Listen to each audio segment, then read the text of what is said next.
সওগাত মোল্লার নেতৃত্বে হচ্ছে। সাদা থলেই করে বোমগুলো নিয়ে যাচ্ছিল। প্রিয় দর্শক, দেখতে পাচ্ছেন পোল্যান্ড 1 নম্বর অঞ্চলে হাশেম আইএসএফ কর্মী হাশেম মোল্লার বাড়িতে কিছু টিএমসি দুষ্কৃতী বাহিনী বোমা রেখে তাদের ফাঁসানো চক্রান্ত করেছিল। কিন্তু সেই দুষ্কৃতী যিনি বাইক নিয়ে এসে হাশেম মোল্লার বাড়িতে বোম ঢোকানোর চক্রান্ত করেছিল, কিন্তু গ্রামবাসী যখনই দেখতে পেরেছে তাকে তাড়া দিয়েছে, সে পালিয়ে যায়। গ্রামবাসী অভিযোগ করছেন সওগাতের কাছের লোক তারা ষড়যন্ত্র করে প্রত্যেকটা আইএসএফ কর্মীদের বাড়ি বোম ঢুকিয়ে দিচ্ছে। আইএসএফ কর্মীরা কি বার্তা দেয় আমি সরাসরি শোনাবো। আমরা তো পাড়ায় সব কাগজ বিলি করছিলাম, এমনও তো সময় খবর আসে যে এরকম বাড়ির সামনে দিয়ে বাইকে করে দুজনা, তার নাম হচ্ছে আনার হোসেন আর একটা হচ্ছে ফিরোজ মোল্লা, দুজনা বাইকে করে সাদা থলেই করে বোমগুলো নিয়ে যাচ্ছিল। আমাদের পাড়ার ছেলেপিলে সব দেখে আমাকে ফোন করার পরে আমরা সব ছুটে আসি। ওরা বাইক ফেলে রেখে দিয়ে মোটামুটি ছুটে পালায়, ওদের আর ধরা যায়নি। বাইক যাদের বাড়ি রেখেছিল সেখানে বাইকটা ছিল, আর বোমটা সবাই পরে পাড়া প্রতিবেশী সবাই আশেপাশে ঘুরে দেখে আমার ঘরের পাশে এক সাইডে রাখা ছিল, সেটা পুলিশ এসে তুলে নিয়ে গেছে।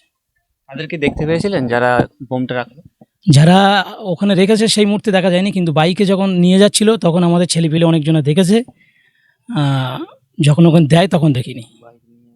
বাইক নিয়ে যাচ্ছিল, বাইকে ছিল, প্লাস ওরা বাগানের ভিতরে ঢুকেছে এটা দেখতে পেয়েছে। তারপরে যখন আমাদের ছেলেপিলে তাড়াতাড়ি দেয়, ওরা ব্যাগ ফেলে রেখে ছোটে।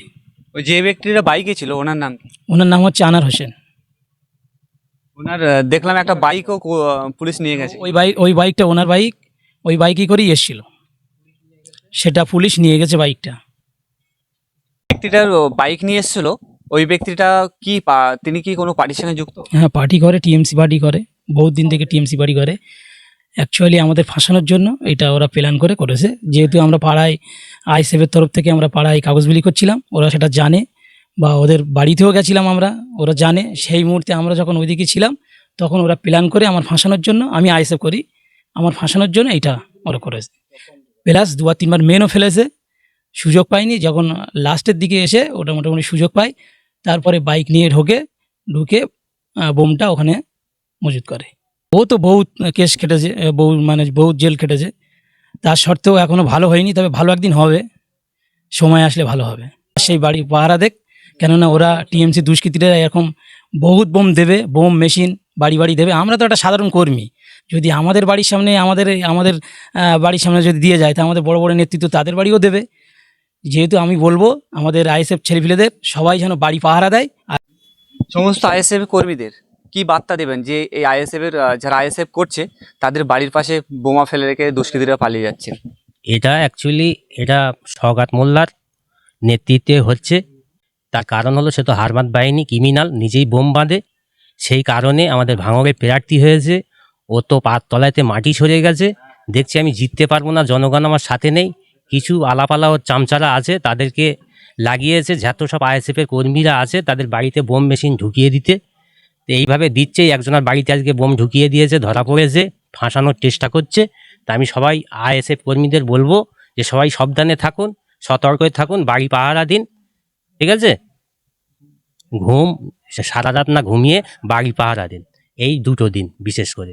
তার কারণ হলো যেভাবে লেগেছে, ওরা ভালো নিরীহ মানুষের ঘুমোতে দেবে না। ভোটের আগ পর্যন্ত হয়ে গেলে সব নিশ্চিন্তায় ঘুমাবেন, এর আগে কোনো ঘুম নেই, ঠিক আছে? এই বোম পাওয়া গেছে, কেননা এরপরে আপনাদের বাড়িও বোম পাওয়া যেতে পারে, কেন ওরা ঢুকিয়ে দেবে। 2 দিন ঘুমাবেন না। এটা অ্যাকচুয়ালি আমাদের ক্যানিংয়ের যে বিধায়ক ছিলেন, এখন ভাঙড়ে এসে প্রার্থী হয়েছে, এটা সওগাত মোল্লার প্ল্যানে হচ্ছে। কেননা সে নিজেই তো বোম বাঁধে, দিদি বলেছে, মুখ্যমন্ত্রী নিজেই বলেছে তুই তো বোম বাঁধিস।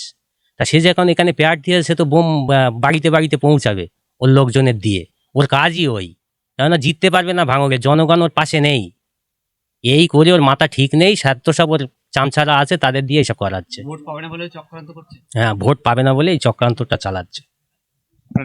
আমার নাম আক্কাজ আলী মোল্লা।